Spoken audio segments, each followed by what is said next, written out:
महाराष्ट्र शासनाने जन्माच्या व मृत्यूच्या दाखल्याच्या वितरणाला स्थगित दिलेले आहे आणि नुकतंच 31 जानेवारीला मालेगाव येथे या घोटाळ्यासंबंधीचा FIR दाखल झालेला आहे। काय आहे तो FIR याबाबतची संपूर्ण माहिती आपण आपल्या व्हिडिओमध्ये पाहणार आहोत। चला तर मग पाहूया।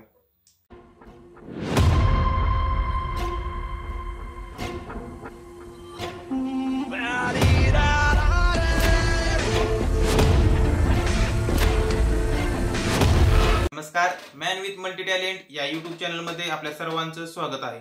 आपण आपल्या चॅनलवरती यापूर्वी महाराष्ट्र शासनाने जो 21 जानेवारीला जो स्थगिती आणली होती जन्म मृत्यूच्या दाखल्याच्या वितरणावर, त्याबाबतचा व्हिडिओ आपण आपल्या चॅनलवरती अपलोड केलेला होता। तसंच जन्माचा दाखला कोणाला मिळणार आणि कोणाला नाही हे देखील आपण आपल्या चॅनलवरती व्हिडिओच्या माध्यमातून सांगितलेलं होतं। तसंच ज्यांना जन्माच्या दाखल्याची अर्जन्सी आहे, ज्यांना लवकर जन्माचा दाखला पाहिजे किंवा त्यांना सध्या लगेच गरज आहे, त्यांच्यासाठी कुठला कायदेशीर मार्ग आहे, त्यांनी कुठल्या मार्गाचा अवलंब करायचा आहे याबाबतची देखील माहिती आपण आपल्या चॅनलवरती दिलेली आहे।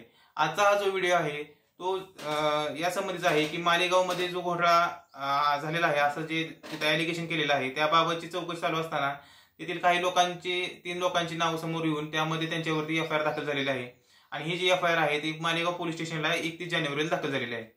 त्यामध्ये असं आहे की तेथील जे 3 लोक आहेत त्या 3 लोकांनी म्हणजे सध्या तर 3 लोकांची नाव समोर आलेली आहेत आणि त्या 3 लोकांनी बनावट कागदपत्र दाखल केलेले आहेत आणि जो अर्ज दाखल केलेला आहे त्या अर्जासोबत जे काही रेशन कार्ड वगैरे जोडलेले आहेत ते देखील बनावट आहे। त्यामध्ये काही जणांची नावं नाहीत, असा काही FIR तिथे दाखल झालेला आहे। आता हा जो FIR दाखल झालेला आहे तो भारतीय न्याय संहिता 2023 चे कलम 318(4) प्रमाणे झालेला आहे। मग 318(4) काय आहे तर चीटिंग आहे, फसवणुकीबाबत तो सेक्शन आहे ज्यामध्ये शासनाची फसवणूक झालेली आहे आणि त्यासाठी 7 वर्ष शिक्षा आणि दंड आहे। त्यानंतर दुसरं जे कलम आहे त्यामध्ये ते 336(3) आहे जे फॉर्जरी बद्दल सांगतं, म्हणजे बनावट डॉक्युमेंट तयार करणं। मग तिथं त्यांनी हा दाखला काढण्यासाठी बरेचसे बनावट डॉक्युमेंट दिलेले आहेत, त्यामुळं त्यांच्या विरुद्ध हा गुन्हा दाखल झालेला असून त्याला देखील 7 वर्ष शिक्षा आणि दंड आहे। तसंच आणखी एक कलम लावलेला आहे त्यामध्ये 340(2) ते forged document and electronic record using its genuine, म्हणजे युझिंग इट ॲज जेन्युइन म्हणजे तुम्ही म्हणजे ज्यांनी एखाद्या व्यक्तीनं जर समजा असे काही बनावट कागदपत्र दिले आणि ते खरेखुरे आहेत, जेन्युइन आहेत असं दर्शवण्याचा प्रयत्न केला असेल पण ते जर खोटे असतील तर अशा व्यक्तीच्या विरुद्ध हा 342 प्रमाणे गुन्हा दाखल होत असतो। तर अशा पद्धतीचे या 3 कलमाखाली पहिली FIR दाखल झालेली आहे।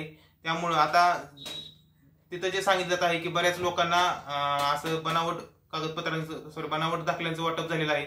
त्या बाबतीत आता हे पहिलं पाऊल असून याबाबत डॉक्टर किरीट सोमय्या यांनी ट्विट करून सांगितलेलं आहे आणि त्यावरूनच आपण ही माहिती आपल्याला मिळाली आहे, तो FIR आपल्याला मिळाला आहे। त्याबाबतचा मी आपल्या चॅनलवरती स्क्रीनशॉट देखील शेअर करतो आणि अशीच कायदेशीर माहिती जाणून घेण्यासाठी या चॅनलला सबस्क्राईब करा आणि व्हिडिओ आवडल्यास व्हिडिओला लाईक करा।